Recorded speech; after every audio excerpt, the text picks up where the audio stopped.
Mais um dia lendo a Bíblia, que o nome do Senhor seja exaltado e glorificado. Convido você a pegar sua Bíblia, termos um momento de leitura, um momento de reflexão acerca dessa palavra que guia nossas vidas. Nós estamos no dia 426, nós leremos hoje a partir do capítulo 4 de 1 Samuel.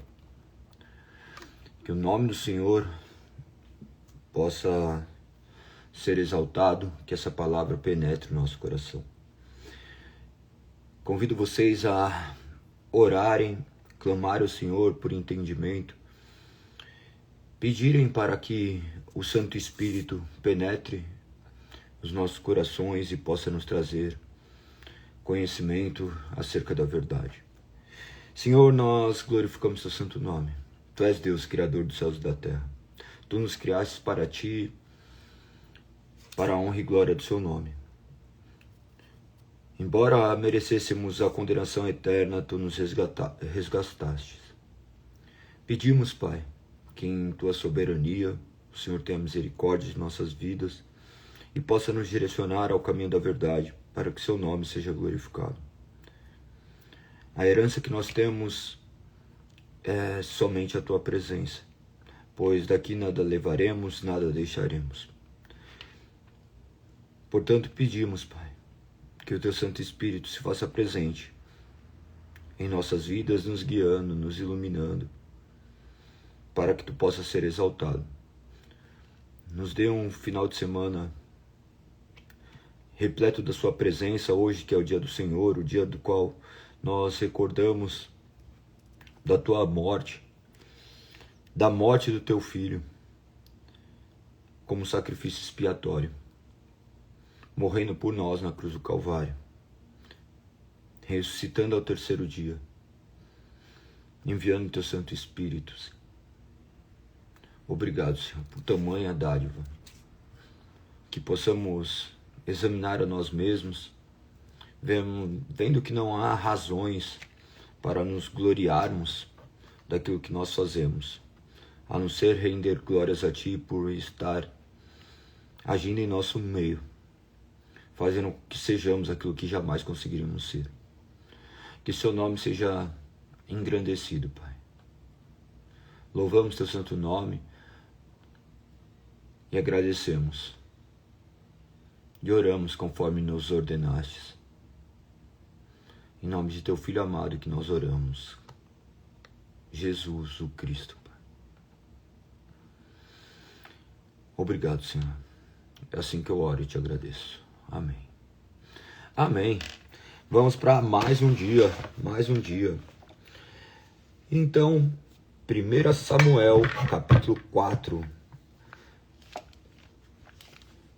Mais um dia, seguindo adiante, vendo que a glória de Deus não pode ser manipulada. Deus é soberano, Deus faz, Deus chama, mesmo diante de todas as corrupções, mesmo diante de todas as adversidades. Deus não se esqueceu do seu povo e Ele capacita cada um de seus filhos a viverem de maneira que seu nome seja glorificado e exaltado. Peguem suas Bíblias, como já devem estar com elas em mãos. Iremos hoje, então, a partir do capítulo 4 de 1 Samuel, ao qual iniciaremos agora, 40 minutos direto.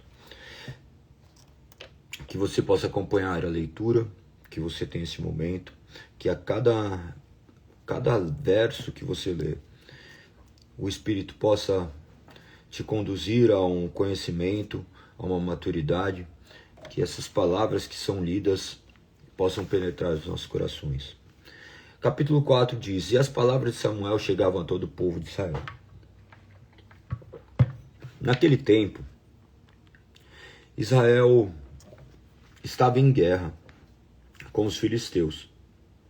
O exército israelita tinha acampado perto de Ebenezer.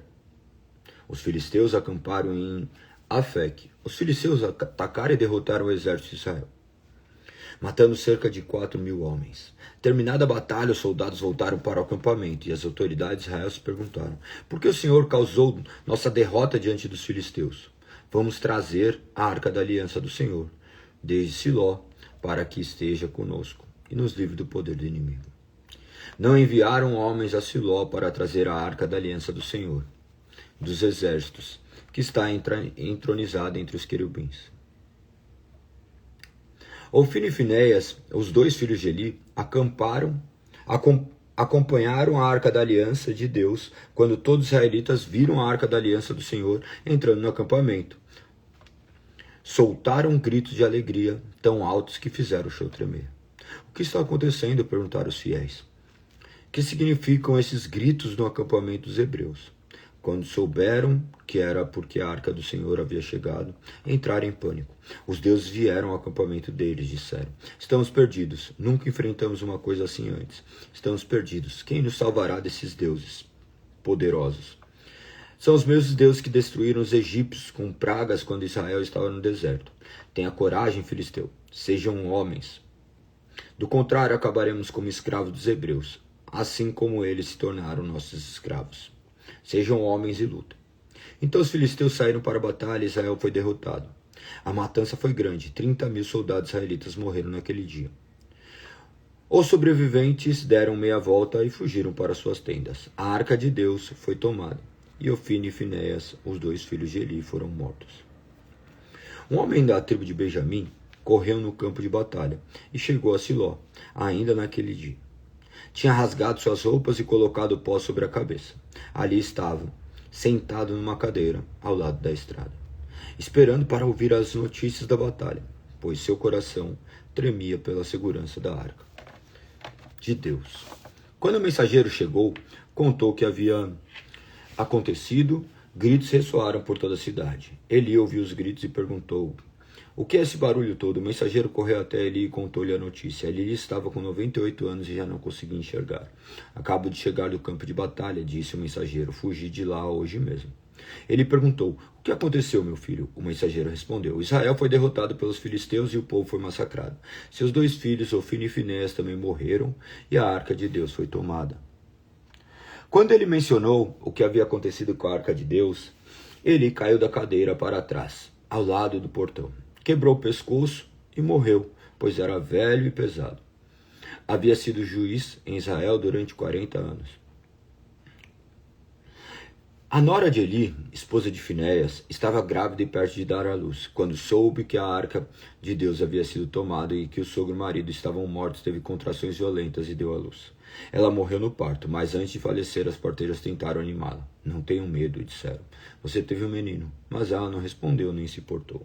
Deu ao menino o nome de Icabode e disse: foi-se embora a glória de Israel, pois a arca de Deus havia sido tomada. E seu sogro e seu marido estavam mortos, disse ainda: foi-se embora a glória de Israel, pois a arca de Deus foi tomada. Capítulo 5. Depois de que tomaram a arca de Deus, os filisteus levaram do campo de batalha em Ebenezer para a cidade de Asdote. Levaram a arca de Deus para o templo de Dagom e colocaram ao lado de uma estátua de Dagom. Contudo, na manhã seguinte, quando os moradores de Asdote se levantaram, viram que Dagom estava caído, com o rosto em terra diante da arca do Senhor. Então levantaram Dagom e puseram de volta em seu lugar. Na manhã do outro dia, porém, viram que tinha acontecido a mesma coisa. Dagom estava caído novamente, com o rosto em terra diante da arca do Senhor. Dessa vez, a cabeça e as mãos de Dagom tinham se quebrado e estavam junto à porta de entrada. Somente o corpo permaneceu intacto. Por isso, até hoje, os sacerdotes de Dagom e aqueles que entram em seu templo, em Asdote, não pisam na soleira da porta. Então a mão do Senhor pesou sobre os moradores de Asdote e dos povoados vizinhos, e os feriu como uma praga de tumores. Quando o povo de Asdote viu o que estava acontecendo, exclamou: não podemos mais ficar com a arca do Deus de Israel. A mão dele pesou sobre nós e sobre Dagom, nosso Deus. Então reuniram os governantes das cidades dos filisteus e lhe perguntaram: o que devemos fazer com a arca de Deus de Israel? Os governantes responderam: levem a arca para a cidade de Gade. Então levaram a arca de Deus de Israel para Gade. Mas quando a arca chegou a Gate, a mão do Senhor pesou sobre a cidade, ferindo com uma praga de tumores os homens de lá, tanto os homens como os velhos, tanto jovens como os velhos, e houve grande pânico. Por isso, enviaram a arca de Deus para a cidade de Ecrom. Mas quando os habitantes dali viram que ela entrava na cidade, exclamaram: Por que estão trazendo a arca de Deus de Israel para cá? Querem matar todo o nosso povo? Reuniram mais uma vez os governantes filisteus e suplicaram: mandem a arca de Deus de Israel de volta para sua própria terra, para que não mate todo o nosso povo, pois a mão de Deus já pesava sobre a cidade, e um pavor mortal se espalhava por todo lugar. Os que não morreram foram afligidos com tumores, e o clamor da cidade subia até o céu. Capítulo 6. Ao todo, a arca do Senhor permaneceu 7 meses em território filisteus. Então os filisteus chamaram seus sacerdotes e adivinhos, e lhes perguntaram: o que faremos com a arca do Senhor? Digam como devemos mandá-la de volta para sua própria terra. Eles responderam: se vocês vão mandar a arca de Deus de Israel de volta, enviem com ela uma oferta pela culpa, para que cesse a praga. Então, se forem curados, saberão que foi a mão dele que causou a praga. Que tipo de oferta pela culpa devemos enviar? Perguntaram os filisteus. Eles responderam: uma vez que a mesma praga atingiu vocês e seus 5 governantes, façam 5 tumores de ouro e 5 ratos de ouro, como que restavam devastar a sua terra. Faça essas imagens de tumores de ratos para demonstrar a honra ao Deus de Israel. Quem sabe ele pare de afligir vocês, seus deuses e sua terra. Não endureça o coração como fizeram o faraó e os egípcios, que só deixaram Israel partir quando Deus os castigou severamente. Agora construam uma carroça nova, e escolham 2 vacas que tenham acabado de dar cria e sobre as quais nunca tenha sido colocada a canga de um arado. Atrelem as vacas à carroça, mas prendam num curral os bezerros recém-nascidos. Coloque a arca do Senhor sobre a carroça e ao lado dela põe uma caixa com os objetos de ouro, e vocês enviarão como oferta pela culpa. Então deixe as vacas irem para onde quiserem. Se elas atravessarem a fronteira da nossa terra e se dirigirem a Bet-Semes, saberemos que foi o Senhor que trouxe sobre nós essa grande calamidade. Do contrário, saberemos que não foi a mão dele que pesou sobre nós, mas isso aconteceu por acaso.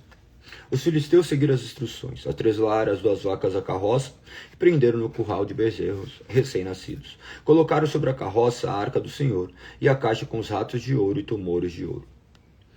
E, de fato, as vacas não se desviaram para um lado nem para o outro, mas seguiram direto para a estrada de Bet-Semes, mugindo por todo o caminho. Os governantes filisteus as acompanharam até a fronteira de Bet-Semes. Os moradores de Bet-Semes estavam colhendo o trigo no vale. E quando viram a arca, se encheram de alegria. A carroça entrou no campo de um homem chamado Josué e parou do lado de uma grande pedra. Então o povo quebrou a madeira da carroça para fazer fogo, matou as vacas e as ofereceu ao Senhor como holocausto. Os homens da tribo de Levi retiraram da carroça a carroça da arca do Senhor e a caixa com os objetos de ouro e as colocaram sobre a grande pedra. Naquele dia o povo de Bet-Semes ofereceu ao Senhor sacrifícios e holocaustos. Os 5 governantes filisteus viram tudo isso e no mesmo dia voltaram para Ecrom. Os 5 tumores de ouro enviados pelos filisteus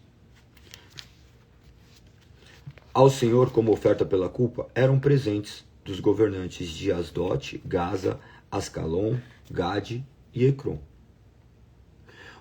Os 5 ratos de ouro representavam as 5 cidades filisteias e os povoados ao redor.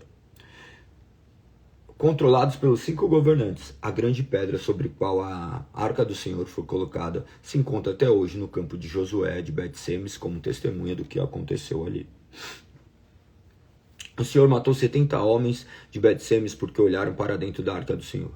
E o povo chorou muito por causa da grande matança. Quem pode estar na presença do Senhor, este Deus santo? Clamaram: para onde mandaremos a arca daqui? Então enviaram mensageiros ao povo de Kiriat-Jearim e disseram: os filisteus devolveram a arca do Senhor. Venham buscar. Capítulo 7. Então os homens de Kiriat-Jearim foram buscar a arca do Senhor. Eles a levaram até a casa de Abinadab, numa colina, e consagraram seu filho Eleazar para tomar conta da arca do Senhor. A arca permaneceu em Kiriat-Jearim por muito tempo, 20 anos no total. Durante esse período, todo Israel lamentava, à espera de alguma ação do Senhor. Então Samuel disse a todo o povo de Israel: se de fato vocês desejam todo o coração voltar ao Senhor, livre-se de seus deuses estrangeiros, de suas imagens e Astarote. Volte ao coração para o Senhor e obedeçam somente a Ele. Então ele os livrará das mãos dos filisteus. Assim os israelitas se desfizeram de suas imagens de Baal e Astarote e serviram somente ao Senhor. Então Samuel lhes disse: reúnam todo Israel em Mispá, e eu orarei ao Senhor por vocês. Eles se reuniram em Mispá e tiraram água do poço e a derramaram diante do Senhor. Também jejuaram o dia todo e confessaram que havia pecado contra o Senhor. Foi em Mispá que Samuel se tornou juiz em Israel. Quando os governantes filisteus ouviram que os israelitas haviam se reunido em Mispá, mobilizaram seu exército e avançaram. Ao saber que os filisteus se aproximavam, os israelitas ficaram muito assustados. Não pare de clamar ao Senhor, nosso Deus, para que Ele nos salve dos filisteus, imploraram a Samuel. Então Samuel escolheu um cordeiro que ainda mamava e ofereceu ao Senhor como holocausto. Suplicou ao Senhor em favor de Israel e o Senhor atendeu. Enquanto Samuel ofereceu holocaustos, os filisteus chegaram para atacar Israel. Naquele dia, porém, o Senhor falou do céu com a voz poderosa do trovão, provocando pânico entre os filisteus, e eles foram derrotados diante dos israelitas. Os soldados de Israel os perseguiram desde Mispá até um lugar abaixo de Bet-car, matando-os ao longo do caminho. Então Samuel pegou uma pedra grande e colocou entre as cidades de Mispá e Gessã.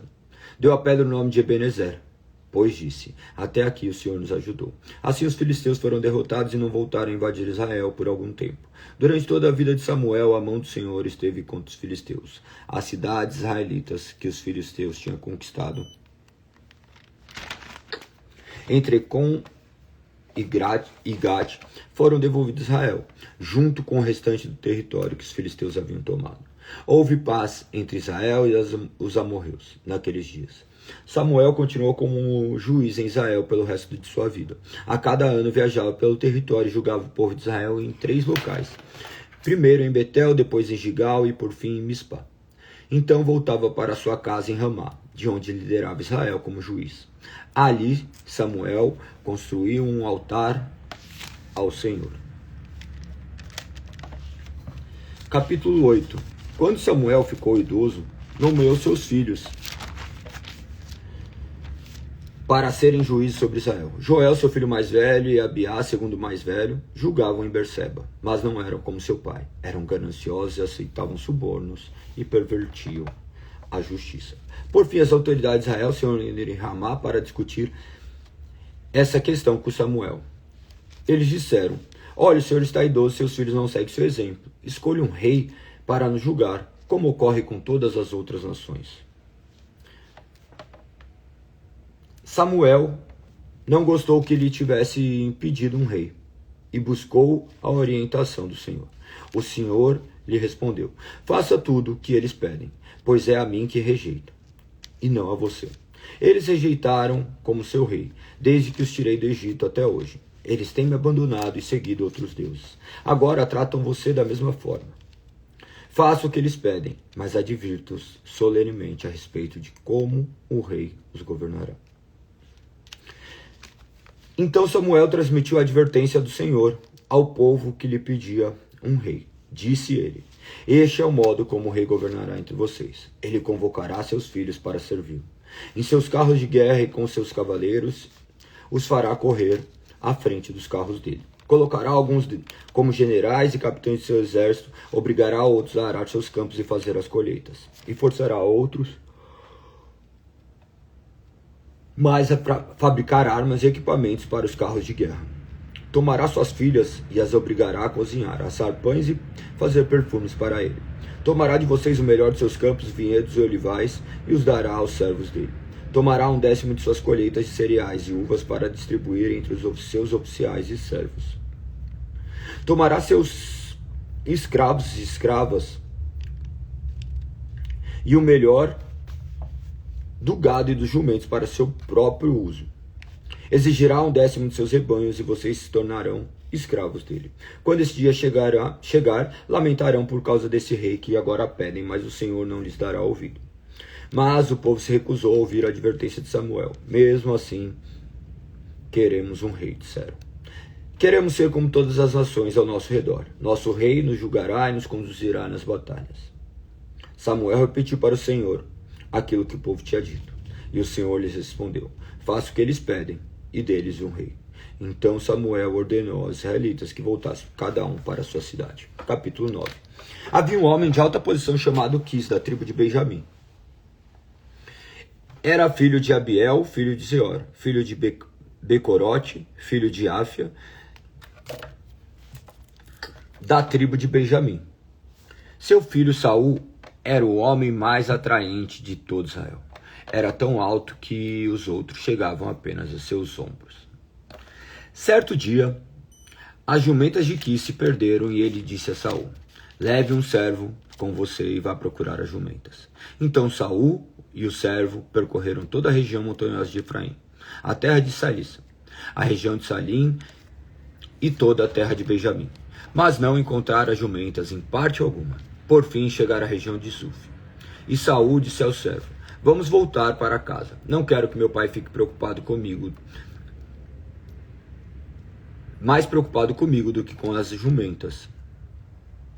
O servo, porém, disse: tenho uma ideia. Nessa cidade mora um homem de Deus. O povo daqui respeita muito, pois tudo o que ele diz acontece. Vamos procurá-lo. Talvez ele possa nos dizer para onde devemos ir. Saul respondeu: está bem, vamos, mas não temos nada a oferecer ao homem de Deus. Até nossa comida acabou e não temos nada para lhe dar em troca. O servo disse: tenho comigo uma pequena quantidade de prata. Pelo menos podemos oferecer isso ao homem de Deus e ver o que acontece. Naquele tempo, Israel, quando alguém queria receber uma mensagem de Deus, dizia: vamos perguntar ao vidente, pois os profetas de hoje eram chamados videntes. Saul concordou: está bem, vamos. Então foram para a cidade onde morava o homem de Deus. Quando subiam a colina para chegar à cidade, encontraram alguns jovens descendo para buscar água. Então Saul e o servo lhe perguntaram: o vidente está aqui? Elas responderam: sim, basta seguir em frente, mas é preciso correr, porque ele acabou de chegar à cidade para realizar um sacrifício no lugar de adoração. Quando entrarem na cidade, tentem encontrá-lo antes que ele suba para a refeição no alto da colina. O povo não começará a comer até que ele chegue para abençoar o sacrifício. Subam logo, pois é agora que poderão encontrá-lo. Então chegaram à cidade, e quando entravam pelos portões, Samuel vinha na direção deles, subindo para o lugar de adoração. No dia anterior à chegada de Saul, o Senhor tinha dito a Samuel: amanhã, por volta desta hora, enviarei a você um homem da tribo de Benjamim. Você o ungirá para ser líder do meu povo Israel. Ele os livrará dos filisteus, pois olhei para o meu povo com misericórdia e ouvi o seu clamor. Quando Samuel viu Saul, o Senhor disse: este homem de quem lhe falei, ele governará meu povo. Saul se aproximou da entrada da cidade e perguntou: o Senhor pode me dizer onde fica a casa do vidente? Eu sou o vidente, respondeu Samuel. Suba adiante de mim até o lugar de adoração. Ali comeremos juntos e pela manhã eu lhe direi o que você quer, e depois poderá seguir viagem. Não se preocupe com as jumentas que se perderam há 3 dias, pois foram encontradas. Eu lhes digo que as esperanças de Israel estão centradas em você e sua família.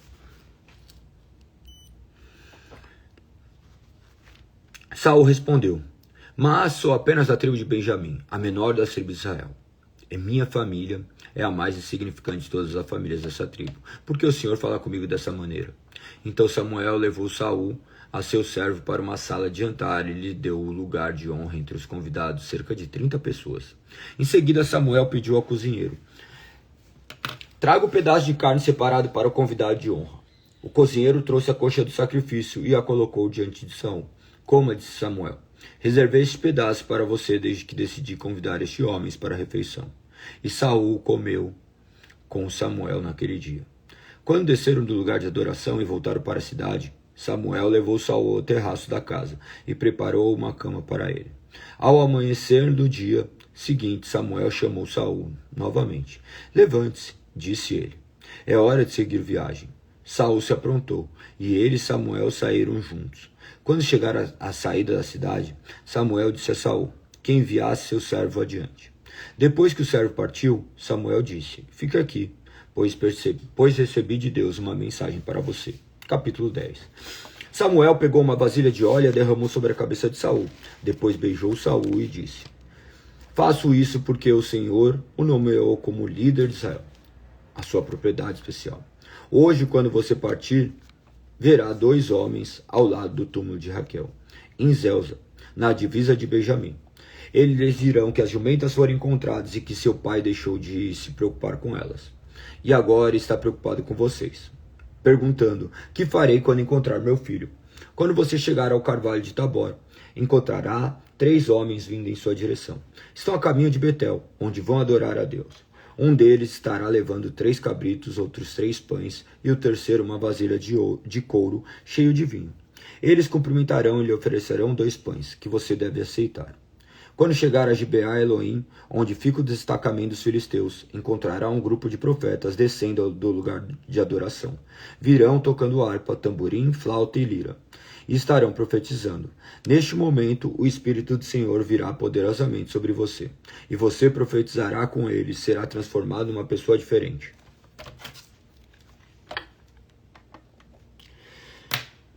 Depois que esses sinais se cumprirem, faça o que tiver de fazer, pois Deus está com você. Em seguida, vá a Gigal, adiante de mim, e eu encontrarei ali para sacrificar holocaustos e ofertas de paz. Espere lá durante 7 dias, até eu chegar e lhe dar mais instruções. Assim que Saul se virou para partir, Deus lhe deu um novo coração, e todos os sinais anunciados por Samuel se cumpriram naquele dia.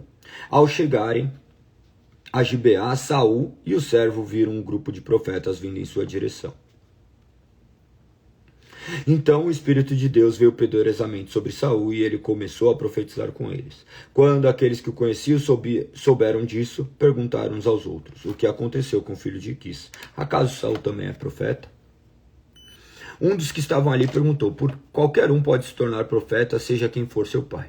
Essa é a origem do ditado: acaso Saul também é profeta? Depois que Saul terminou de profetizar, subiu ao lugar de adoração. O tio de Saul perguntou a ele e ao servo: onde vocês estavam? Saul respondeu: saímos para procurar as jumentas, mas não conseguimos encontrá-las. Então fomos a Samuel para lhes perguntar onde elas estavam. E o que foi que Samuel lhe disse? Perguntou o tio. Disse que as jumentas já haviam sido encontradas, respondeu Saul. Contudo, não contou ao tio que Samuel tinha dito sobre o reino. Algum tempo depois, Samuel convocou todo o povo para se reunir diante do Senhor em Mispá. Disse ele aos israelitas: assim diz o Senhor, o Deus de Israel: eu os tirei do Egito e os livrei dos egípcios e de todas as nações que os oprimiam. Mas, apesar de eu ter resgatado vocês de suas angústias e aflições, hoje vocês rejeitaram seu Deus e disseram: queremos um rei. Agora, portanto, apresentem-se diante do Senhor, de acordo com suas tribos e seus clãs.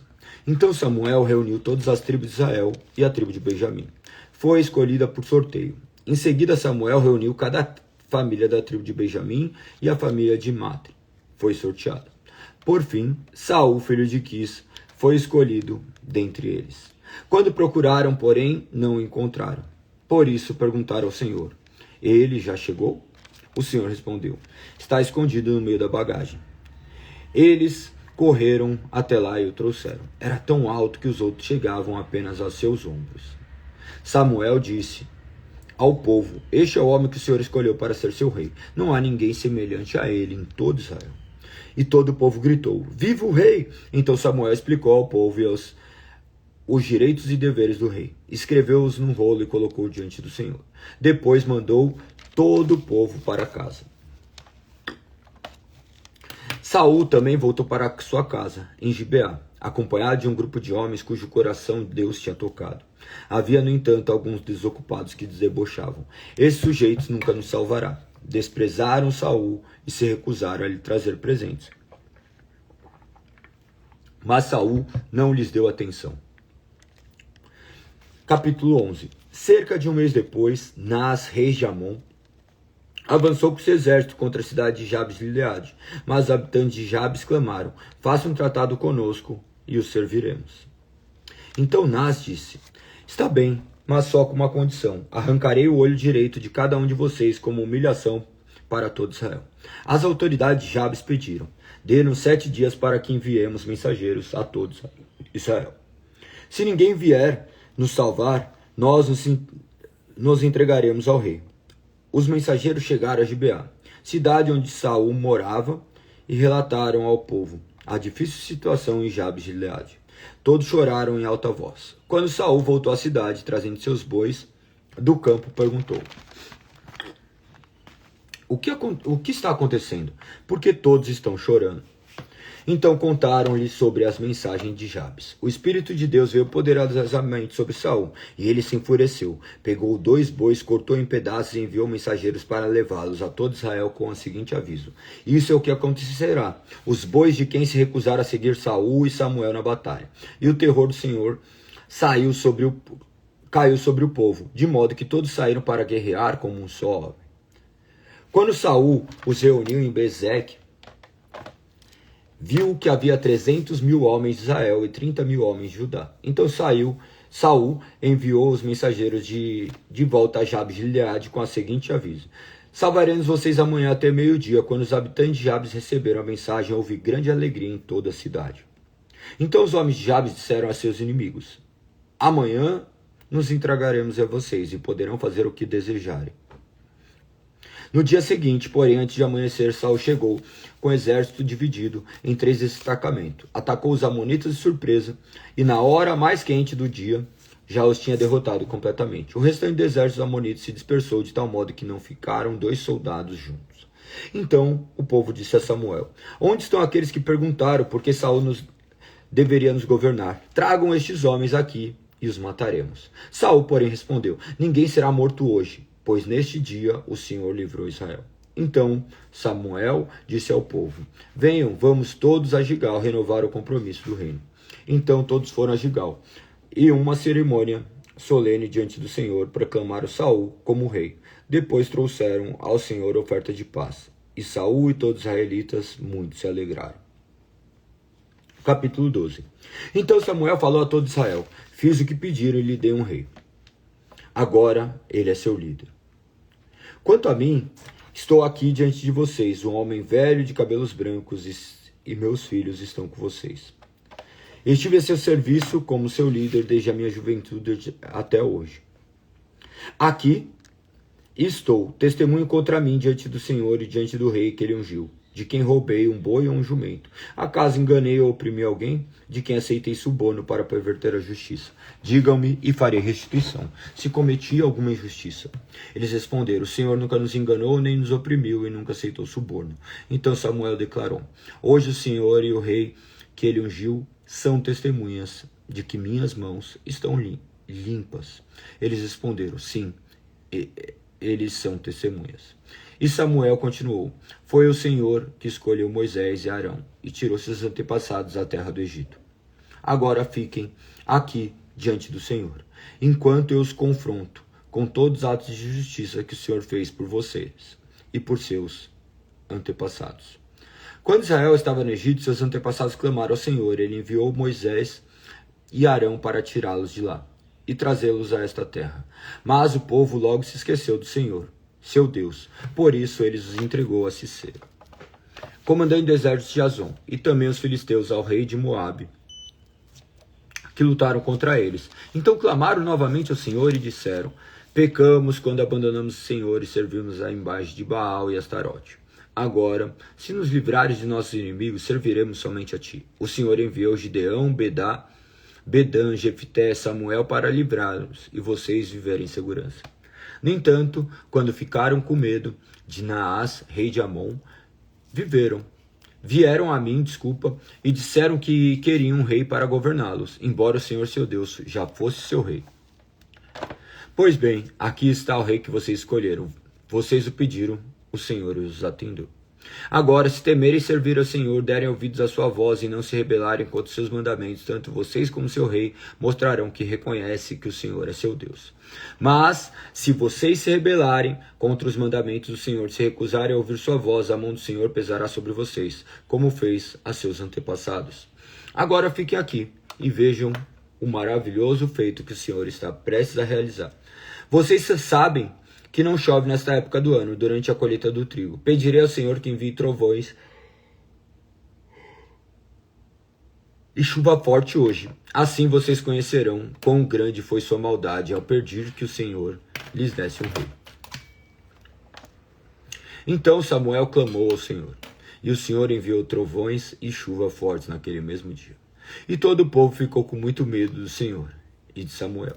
Dissera Samuel: ore ao Senhor seu Deus em favor de seus servos, ou morreremos, pois todas as nossas faltas acrescentamos o pecado de pedir um rei.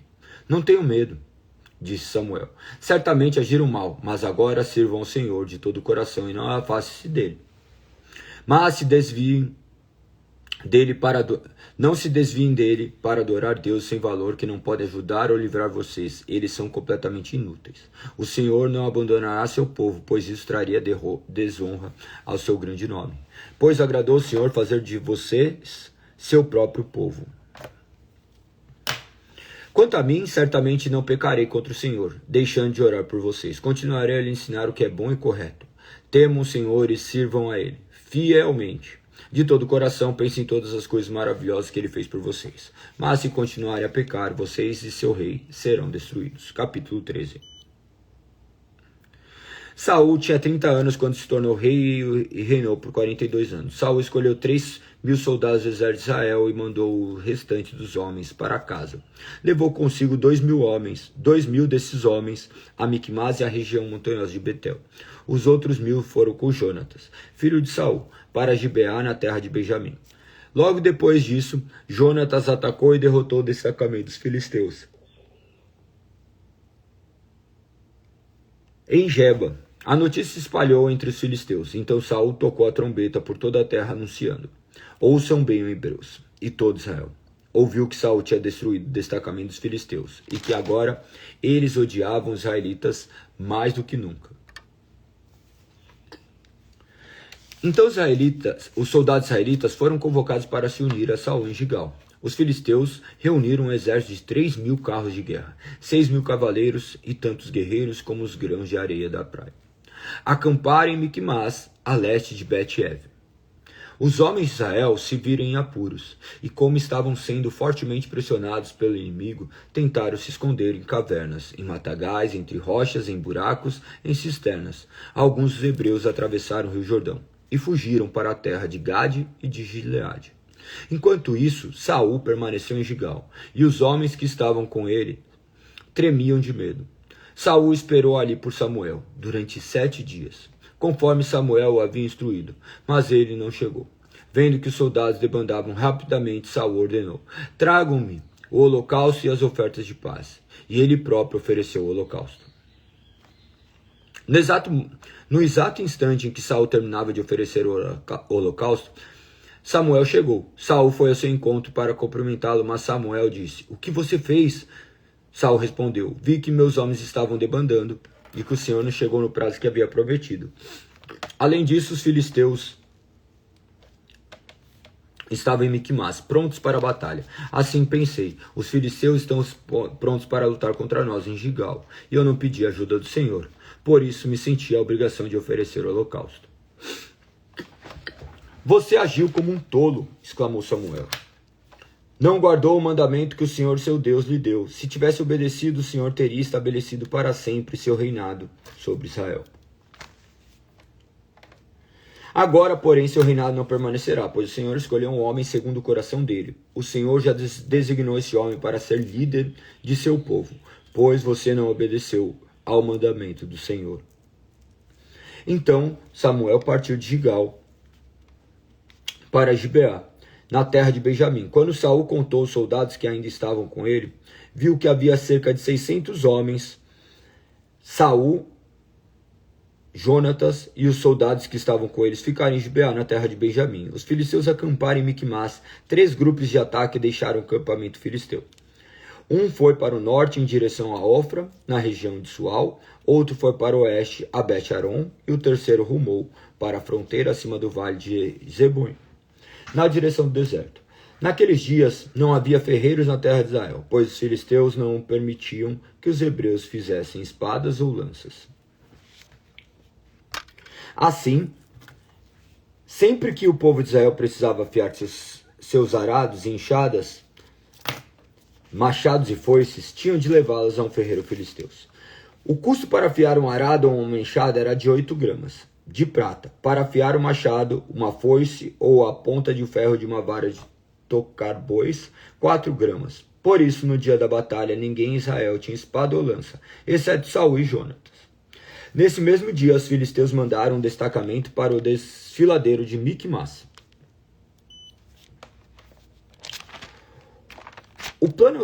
O certo dia, Jonatas, filho de Saul, disse a seu escudeiro: vamos ao lugar onde fica o destacamento dos filisteus. Mas Jonatas não contou ao seu pai o que pretendia fazer. Enquanto isso, Saul estava acampado nos arredores de Gibeá, em volta das árvores de romãs, em Migron, junto com cerca de 600 homens. Entre eles estava Aias, o sacerdote, e ele levava o colete sacerdotal. Aias era filho de Aitube, irmão de Cabote, filho de Finéias, filho de Eli, que tinha servido como sacerdote do Senhor em Siló.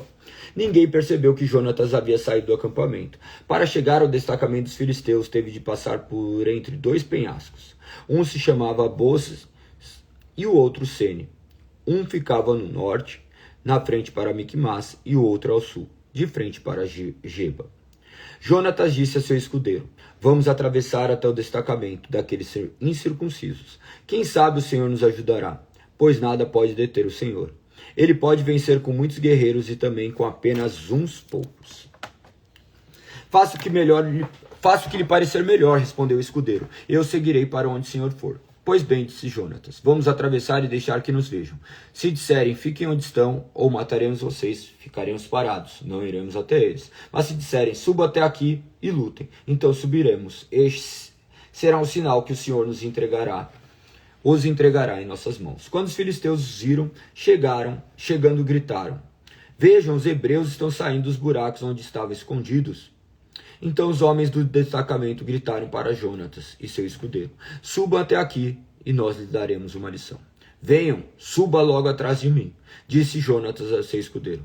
O Senhor entregou os filisteus nas mãos de Israel. Então subiram usando os pés e as mãos. Jonatas derrubava os filisteus e atrás dele seu escudeiro os matava. Mataram no total cerca de 20 homens numa pequena porção de terra. De repente o pânico tomou conta do exército filisteu, tanto no acampamento como no campo, e também nos destacamentos e nos grupos de ataque. Naquele instante houve um terremoto e todos se encheram de terror. As sentinelas de Saul em Gibeá de Benjamim viram que o imenso exército dos filisteus começou a debandar em todas as direções. Saul ordenou ao povo: façam a chamada e verifiquem quem está faltando. Quando fizeram a chamada, descobriram que Jonatas e seu escudeiro não estavam ali. Então Saul gritou para Aias: traga o colete sacerdotal, pois naquele tempo Aias usava o colete sacerdotal diante dos israelitas. Enquanto Saul falava com o sacerdote, o tumulto e a gritaria do acampamento dos filisteus aumentaram. Então Saul disse ao sacerdote: não precisa mais usar o colete. Então Saul e todos os soldados correram para a batalha. Encontraram os filisteus matando uns aos outros. Havia grande confusão por toda parte. Até os hebreus, que antes haviam desertado para o lado dos filisteus, se rebelaram e se uniram a Saul, a Jonatas, ao restante dos israelitas. Quando os homens de Israel, que haviam escondido na região montanhosa de Efraim, ouviram que os filisteus fugiam, também os perseguiram. Assim o Senhor livrou Israel naquele dia, e a batalha continuou até além de Bet-Aven. Os homens de Israel estavam exaustos naquele dia, pois Saul lhes havia imposto esse juramento: maldito seja aquele que comer antes do anoitecer, antes de eu ter me vingado inteiramente de meus inimigos. Por isso, ninguém comeu nada o dia todo. Embora tivessem encontrado favos de mel no chão do bosque, não se atreveram a provar o mel, pois temiam o juramento exigido por Saul. Jonatas, porém, não sabendo do juramento de seu pai, enfiou a ponta de uma vara no favo e comeu o mel. Depois de comer, recuperou as forças. Vendo isso, um dos soldados lhe disse: seu pai obrigou o exército a fazer um juramento severo, pelo qual quem comer alguma coisa hoje será maldito. Por isso todos estão exaustos. Meu pai trouxe desgraça sobre o povo, exclamou Jonatas. Vejam como recuperei as forças depois de provar um pouco de mel. Se os homens tivessem recebido permissão para comer à vontade do alimento que encontraram entre os inimigos, imaginem quantos filisteus teríamos matado. Os israelitas perseguiram e mataram os filisteus o dia todo, desde Micmas até Aijalon, e ficaram cada vez mais enfraquecidos. Naquela noite, tomaram apressadamente os despojos da batalha, mataram ovelhas, bois, bezerros e comeram a carne com sangue. Alguém foi dizer a Saul: veja, os soldados estão pecando contra o Senhor, comendo carne com sangue. Vocês cometeram um grande pecado, Saul. Procurem uma pedra grande e tragam para cá. Depois saiam entre os soldados e digam-lhes: tragam bois e ovelhas até aqui, abatam animais e deixem o sangue correr antes de comer. Não pegue contra o Senhor, comendo carne ainda com sangue. Naquela noite, portanto, os soldados levaram os animais e os abateram ali. Então Saul construiu um altar para o Senhor. Foi o primeiro altar que ele construiu para o Senhor. Depois Saul disse: vamos perseguir os filisteus a noite toda, saqueá-los até amanhecer e destruir até o último deles. Seus homens responderam: faremos o que o rei achar melhor. O sacerdote, porém, disse: primeiro vamos consultar a Deus. Então Saul perguntou a Deus: devemos ir atrás dos filisteus? Tu entregarás nas mãos de Israel. Mas Deus não lhes respondeu naquele dia. Então Saul ordenou: todos os comandantes do exército apresentem-se a mim. Descubram como e por que aconteceu este pecado. Tão certo como vive o Senhor, aquele que resgatou Israel, o culpado morrerá, mesmo que seja meu filho Jonatas. Contudo, ninguém lhe disse nada.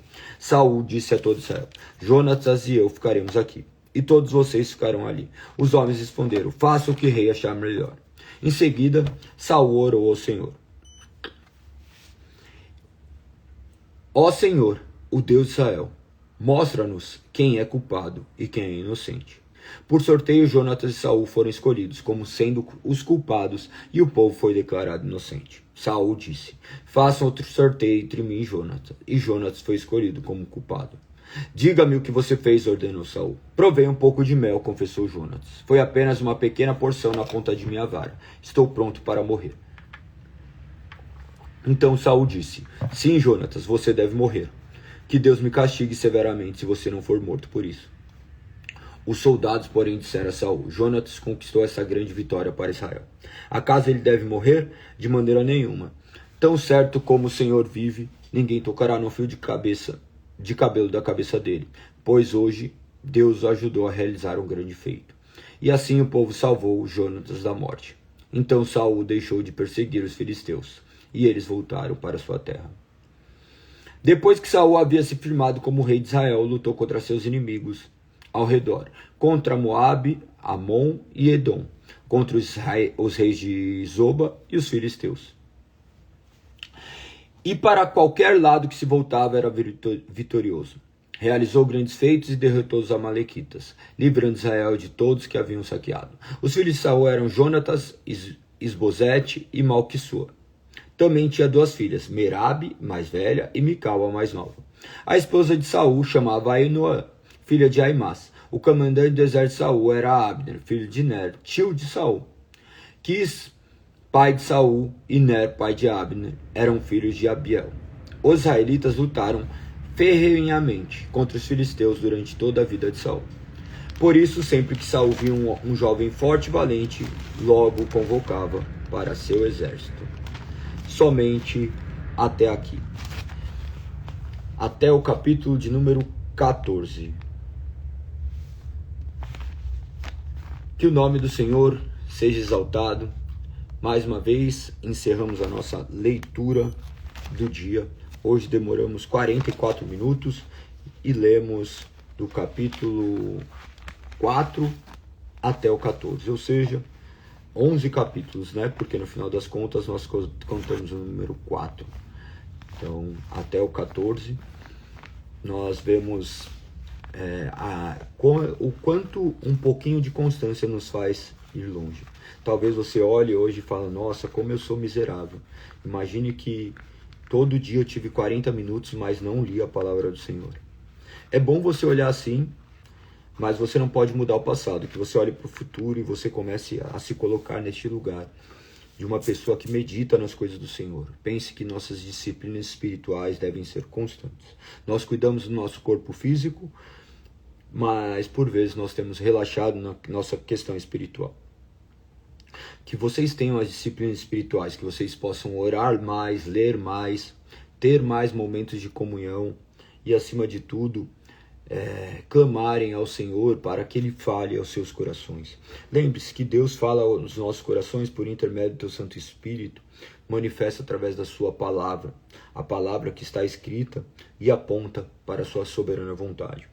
Por vezes nós olhamos e temos um sentimento no nosso coração e achamos que é Deus falando. Lembre-se que nossos sentimentos são enganosos, mas essa palavra é verdadeira. Vocês viram aqui um homem ser conduzido pelos seus sentimentos, imaginando que ele poderia legislar acerca das coisas de Deus. E vocês viram que ele não poderia fazer isso, e fazendo isso, ele é desprezado pelo Senhor, ele é condenado pelo Senhor. E nós vemos quantas desgraças acontecem com todo um povo por conta de escolhas inconsequentes. Então pense que você também governa um povo. Você tem sua casa, sua família, seu lar, que você possa ser obediente ao Senhor, não imaginando criar novas regras para a obediência ao Senhor. As regras já foram estabelecidas, a vontade de Deus é perfeita. Esses mandamentos do Senhor nos direcionam a vivermos uma vida que glorifique o nome dEle. Que você possa obedecer ao Senhor, tendo cada vez mais disciplina, que você possa obedecer ao Senhor, entendendo que Ele te ordena a viver de maneira que o nome dEle seja glorificado. Não espere vontade, não espere uma sensação ou um sentimento, faça isso pela disciplina, faça isso porque é o correto a ser feito. E tenho certeza que Ele será glorificado e a sua casa prosperará, no sentido de que sua casa estará cada vez mais firmada na rocha que é Cristo Jesus, e os ensinamentos ali nortearão a vida de vocês de maneira que o nome do Senhor seja glorificado. Então assuma essa responsabilidade. Nós somos poucos aqui, mas a questão não é a quantidade, a questão é a intensidade, o quanto Deus tem nos governado e nos dirigido a vivermos de maneira que seu nome seja exaltado e ele possa manifestar todo o seu poder e a sua glória. O poder dele que às vezes não é refletido, tal qual acontece aqui nesses capítulos. Vocês vão ver ali que o juiz Samuel, que também era profeta, ele pede para que chova e Deus faz chover. Hoje nós não temos pessoas assim, tá? Essas pessoas que atribuem a si determinados títulos, por vezes estão mais atrelados às suas vontades do que à vontade soberana de Deus. Você não conhece um homem de Deus que pede para que o Senhor faça chover e a chuva cai. Lembre-se que esses tempos aqui, Deus estava se revelando a esses homens, e agora Deus já foi revelado de maneira definitiva e está muito claro por intermédio das Sagradas Escrituras. Agora, por intermédio do Santo Espírito, nós podemos compreender do que se trata. Então, não sejam guiados por coisas que são completamente distantes da palavra. Saiba distinguir bem do que se trata. O cristianismo, na verdade, o protestantismo, de todas essas confissões cristãs que dizem aí, por aí. Lembre-se que o protestantismo, ele está muito firmado, ou melhor, o único lugar que deve estar firmado é nas Sagradas Escrituras, de maneira que os princípios da reforma protestante devem ser os balizadores da nossa crença, sendo eles somente a Escritura, somente a graça, somente a fé, somente Cristo e somente Deus a glória. Isso deve nortear a sua vida. Você entendendo esses princípios, você não ficará sendo guiados por essas milhares aí de pseudos crenças que dizem ser cristã, mas nada falam de Cristo, porque são ensinamentos de homens e nada condizem com as Sagradas Escrituras. Que você possa ler, compreender com os seus olhos e clamar para que o Senhor abra seu entendimento, entendendo que também o próprio protestantismo não é nada diferente, é apenas um resgate às Sagradas Escrituras, do qual se perdeu num período de tempo. Mas ainda assim, lembre-se que mesmo perdido num período de tempo, Deus não abandonou os seus filhos. Ele continuava a guardar, assim como guardou durante toda a história, um povo para si. E que você esteja entre esse povo e que você manifeste por intermédio das suas atitudes hoje, tudo aquilo que o Senhor já lhe direcionou por intermédio da sua palavra. E quando você fizer, não arrogue a si capacidades extraordinárias, mas sim a sua miserabilidade, e reconheça que você é um miserável pecador, do qual um grande Deus, um Salvador, veio te resgatar e tem te capacitado dia após dia. É isso. Que o Senhor seja exaltado e glorificado. Hoje nós cultuaremos o Senhor. A partir das 9h20 nós temos nosso café da manhã.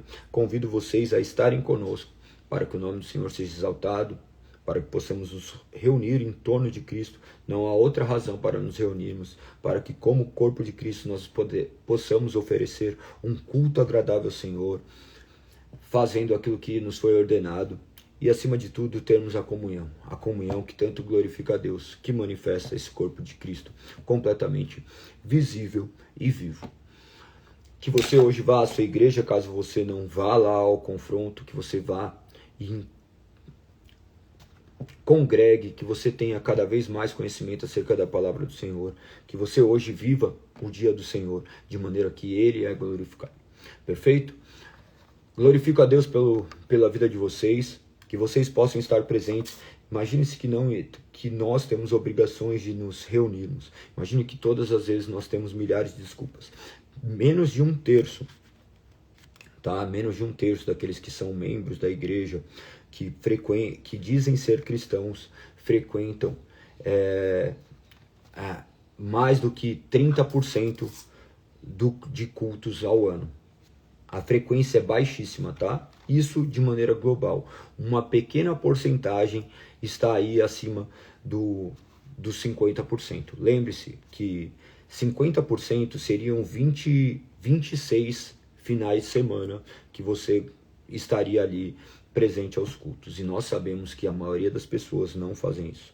E ainda assim, Deus é misericordioso e ainda nos escolhe. Mas lembre-se que não existe cristão não praticante. Ou você é cristão ou você não é cristão. Ou você faz parte do corpo ou você não faz parte do corpo. A igreja não é um lugar para você meramente frequentar quando você almeja. Ali nós fazemos parte, entendendo que nós somos corpo de Cristo e necessitamos um dos outros, então a nossa presença é fundamental. Ah, Galego, mas eu tenho outras coisas. Todo mundo tem outras coisas para fazer.